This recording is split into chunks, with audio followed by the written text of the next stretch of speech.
विद्यार्थी मित्र हो, 10th जॉमेट्रीचा जो पहिला चॅप्टर आहे सिमिलॅरिटी. या सिमिलॅरिटी चॅप्टरमध्ये आपल्याला पहिल्यांदा व्हेरी फर्स्ट शिकायचं आहे properties of areas of triangles. Properties of areas of triangles. त्या 3 प्रॉपर्टीज असतात. पहिली प्रॉपर्टी असते की समजा मी तुम्हाला असे 2 ट्रायंगल्स दिले.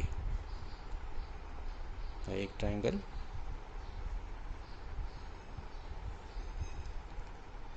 आणि हा सपोज सेकंड ट्रायंगल.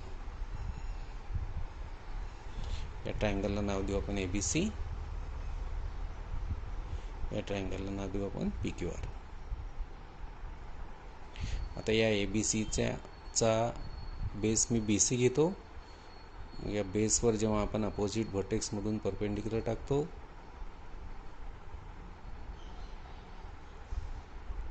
तेव्हा या परपेंडिक्युलरला म्हणतात, या बेसवरची हाईट. या परपेंडिक्युलरचं नाव देतो मी AD.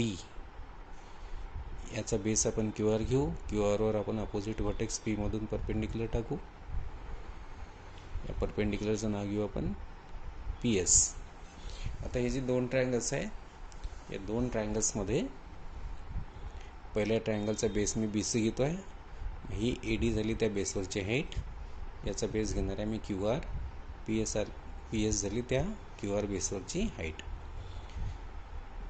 ट्रायंगल्सच्या एरियाच्या प्रॉपर्टीजमध्ये पहिली प्रॉपर्टी सांगते की जर 2 ट्रायंगलचे बेसेस इक्वल नसतील आणि हाईट्स इक्वल नसतील तर त्यांच्या एरियांचा रेशो.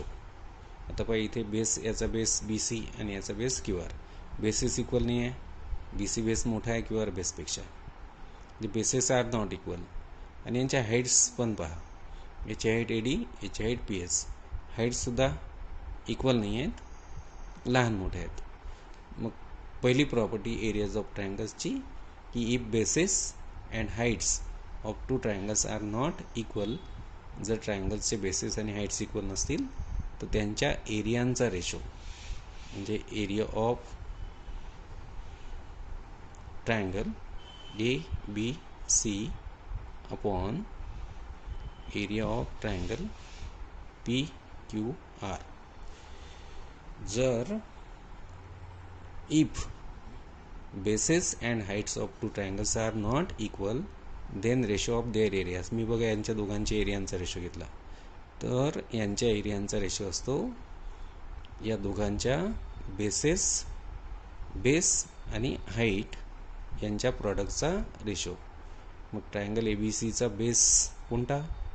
BC इंटू या बेस BCवरची करस्पॉन्डिंग हाईट AD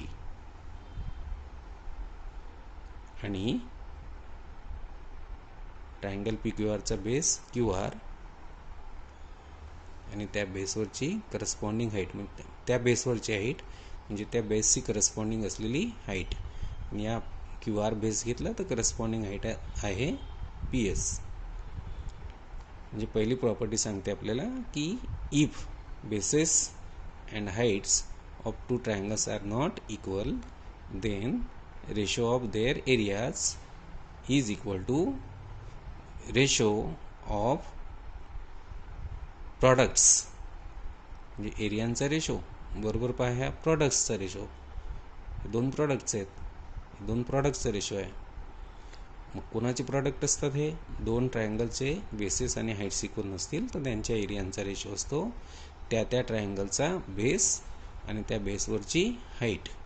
म्हणजे ABCचा बेस BC, त्या BC बेसवरची हाईट AD आणि खाली PQRचा बेस QR आणि त्या बेसवरची हाईट PS है ना. म्हणजे जर लक्षात ठेवायचं आहे दोघांचे बेसिस इक्वल नाही आहे, हाईट्स इक्वल नाही आहे, तर मग त्यांच्या एरियांचा रेशो घ्यायचा त्यांच्या बेसेस आणि हाईट्सच्या प्रॉडक्ट्सच्या रेशो एवढा.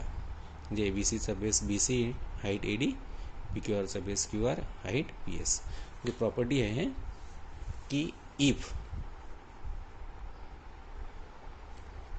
bases and heights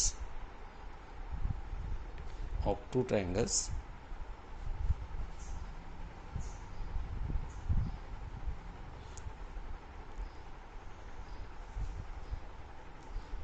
are not equal,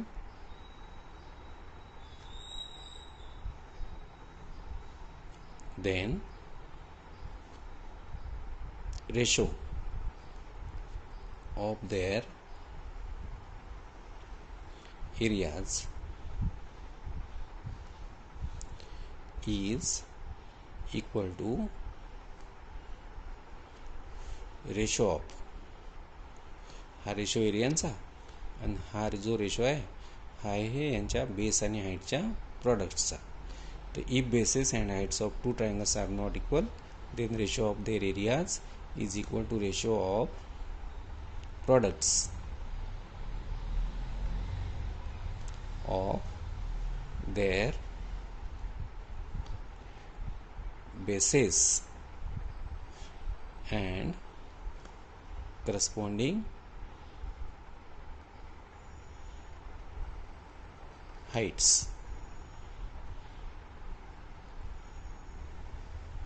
जर दोन ट्रायंगल्सचे बेसिस आणि हाईट्स इक्वल नसतील तर देअर म्हणजे त्यांच्या एरियांचा रेशो इज इक्वल टू, म्हणजे इक्वल असतो कोणाशी, रेशोशी. रेशो एवढाच असेल.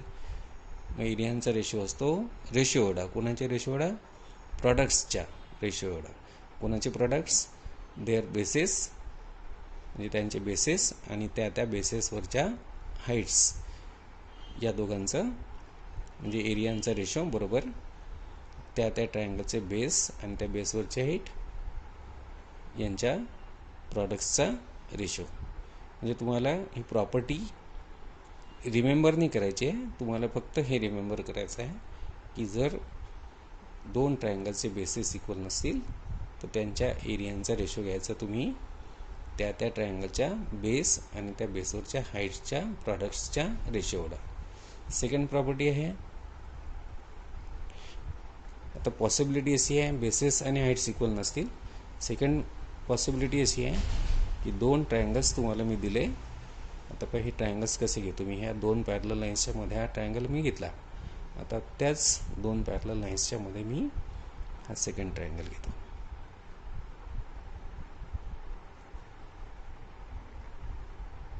हे बघा, हा ABC ट्रायंगल,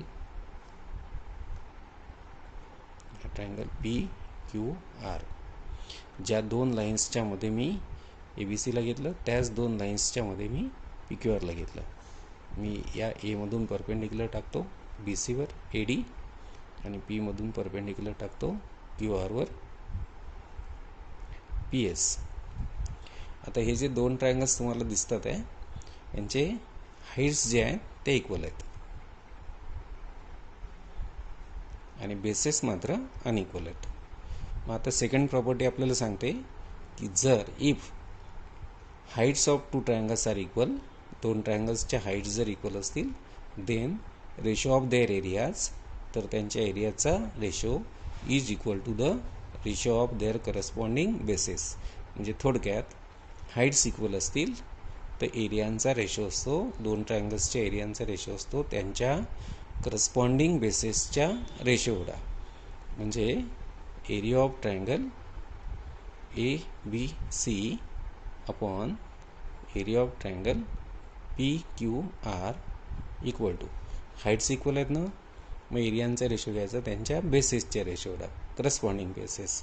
मग ABCचा बेस कोणता, BC आणि PQRचा बेस कोणता, QR. म्हणजे दोघांच्या एरियांचा रेशो बरोबर बेसेसचा रेशो. प्रॉपर्टी सांगते की if heights of two triangles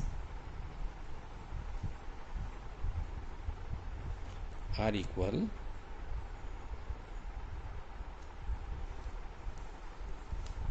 then ratio of their areas is equal to ratio of their corresponding heights, corresponding bases. जर हाईट्स इक्वल असतील तर एरियांचा रेशो असतो त्यांच्या करस्पॉन्डिंग बेसिसच्या रेशो एवढा. आणि थर्ड प्रॉपर्टी आहे लास्ट. आता पाहिजे दोन ट्रायंगल्स मी घेतो आहे, दोघांचे बेस इक्वल घेणार आहे मी. आता एकाची हाईट घेतो या दोन लाईन्सच्या मध्ये आणि एकाची हाईट घेतो या दोन लाईन्सच्या मध्ये, या तीन लाईन्सच्या मध्ये. तर बेसिसचं नाव घेऊ ABC, याचं नाव घेऊ PQR. हाईट्स काढू. ABC वरची हाईट AD आणि PQR वरची हाईट PS. आता थर्ड प्रॉपर्टी आहे की यांचे बेसिस इक्वल आहेत.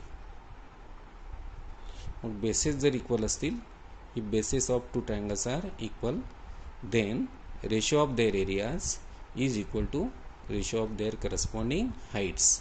जर बेसिस इक्वल असतील तर दोन ट्रायंगलच्या एरियांचा रेशो असतो त्यांच्या हाईट्सच्या रेशो एवढा. म्हणजे इथे area of triangle ABC upon area of triangle PQR यांचे बेसिस इक्वल आहे. मग यांच्या एरियांचा रेशो घ्यायचा तुम्ही करस्पॉन्डिंग हाईट्सच्या रेशो एवढा. म्हणजे ABCची हाईट AD आणि PQRची हाईट PS. हाईट ABCची AD आणि PQRची PS. म्हणजे if bases are equal then ratio of areas of two triangles is equal to ratio of their corresponding heights. म्हणजे प्रॉपर्टी आहे if bases of two triangles are equal, then ratio of their areas is equal to ratio of their corresponding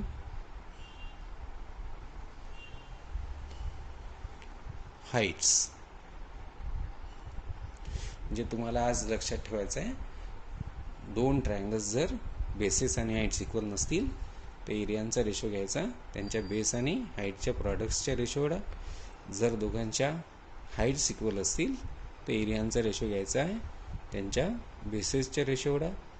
आणि जर if bases R equal, म्हणजे bases जर equal असतील तर त्या दोन ट्रायंगल्सच्या एरियांचा रेशो घ्यायचा आहे त्यांच्या हाईट्सच्या रेशो एवढा. आपण आज इथे थांबू. उद्या मी याच्यातलं डिटेल्स तुम्हाला शिकवेल. आज आपण इथे थांबायचं, उद्या त्याच्यावरचे डिटेल्स शिकायचे.